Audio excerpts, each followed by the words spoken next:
এখানে আমরা দুটোর মধ্যে কিছু পার্থক্য তুলে ধরার চেষ্টা করছি। সো ইনবাউন্ড মার্কেটিংয়ে যেটা হয়, পুলস ইন্টারেস্ট রিডার্স ইন, মানে হচ্ছে রিডারদের আকর্ষণ তৈরি করা হয় ইনবাউন্ড মার্কেটিংয়ে। রিডারদের বিভিন্ন প্রবলেম নিয়ে কাজ করা হয় এবং রিডারদের সাথে এটা একটা ইন্টারেক্টিভ ওয়েতে ইনবাউন্ড মার্কেটিংটা হয়ে থাকে।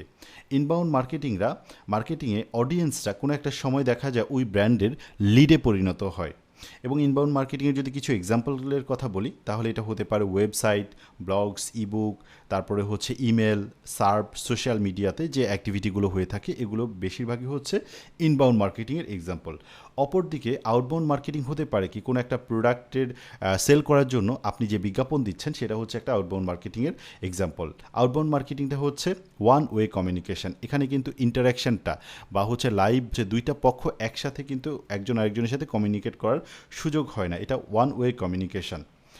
তারপর এখানে এক্সাম্পল হতে পারে টিভি অ্যাড, বিলবোর্ড, তারপর হচ্ছে টেলিমার্কেটিং, এগুলো সবই হচ্ছে আউটবাউন্ড মার্কেটিংয়ের এক্সাম্পল। আশা করি ইনবাউন্ড মার্কেটিং কী এবং আউটবাউন্ড মার্কেটিং কী এই ব্যাপারে আপনাদের একটা ক্লিয়ার ধারণা হয়েছে।